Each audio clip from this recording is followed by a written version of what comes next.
संत नामदेव जी की एक शिष्या थी जनाबाई।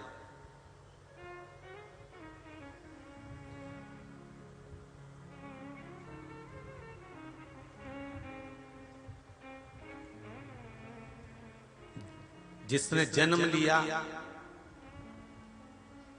जन्म लेने के बाद में 5 वर्ष की हुई थी जनाबाई और उनकी माता ने प्राण छोड़ दिए थे।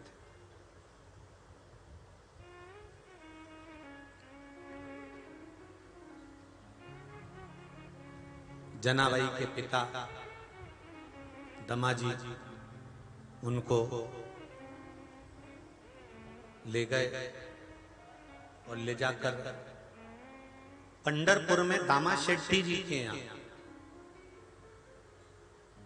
नामदेव जी के घर पर उनके पिताजी के पास में दामा शेट्टी जी के यहाँ उस जनाबाई को छोड़ दिया।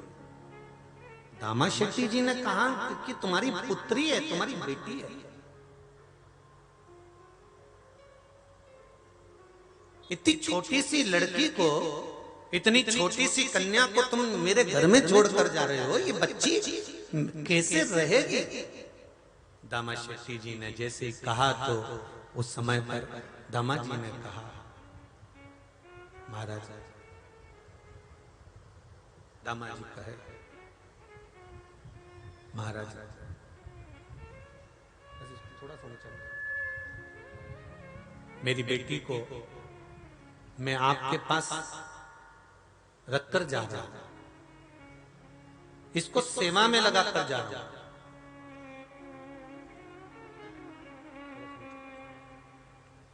और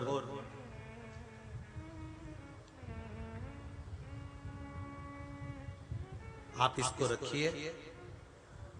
मैं 4 दिन के लिए पंढरपुर आया था और 4 दिन के पंढरपुर में मैं मेरी बेटी को दर्शन कराने लेकर आया था। मेरी पत्नी नहीं, मेरी पत्नी चली गई है। इसको पालेगा कौन, इसका ध्यान रखेगा कौन? आप इसको रखिए। मैंने देखा मेरी बेटी पंढरीनाथ हरि विठल की सेवा में लगी हुई है, झाड़ू लगाती है, सेवा करती है, वो यहां से नहीं जाना, वो नहीं जाना। यही जनाबाई किसी दूसरी जगह की नहीं थी, यही परभणी के पास की थी।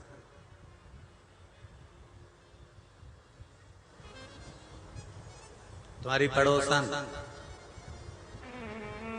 गंगा खेड़ा परभणी के पास,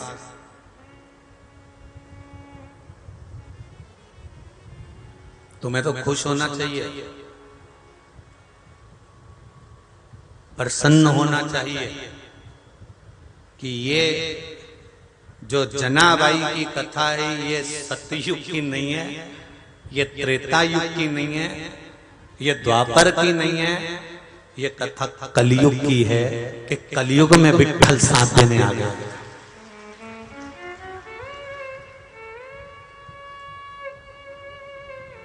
विचार करो, कई लोग कहते हैं सियोर वाला महाराज तो इतनी बड़ी बड़ी बात कर देता है तो क्या भगवान आएगा? क्यों रे बाबा, वो जनाबाई चक्की पीसती थी, गेहूं अनाज डालकर पीसती थी, और जब भजन गाने में लग जाती थी और हाथ रुक जाता था तो वो पांडुरंगा नहीं आता था, विठल आता था कि नहीं आता था? जनाबाई तो भजन में लीन और वो विठल चक्की चला रहा, और जनाबाई भजन गा रही और इतनी मस्ती में पांव पसार कर बैठी है जनाबाई, पांव लंबा कर कर, और भगवान उसके सामने पांव के पास मेरा विठल बैठा है। वो पांव लंबा कर कर चक्की चला रही है और विठल उसके पांव के पास बैठा हुआ। और लोग कहे भगवान आता है। भरोसा पूरा रखना, विश्वास टिकने मत देना, डिगने मत देना। विश्वास अगर डिग गया तो तो भगवान कभी नहीं है। कैंसर जैसी भी बीमारी है ना, लीवर और किडनी भी डैमेज हो गई है, ब्रेन ट्यूमर भी हो गया। एक पत्र आया है, कल के पत्र में होगा कि लड़के का ब्रेन खराब हो गया। कहीं माँ बैठी होगी, पत्र ढूंढूंगा, समय लगेगा। जिसने भेजा था वो अगर बैठी हो तो खड़ी हो सकती है।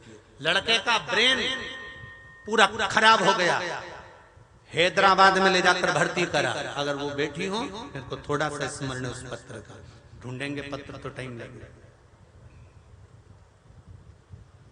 डॉक्टर ने कह दिया ये ब्रेन काम नहीं करेगा, ब्रेन बेकार।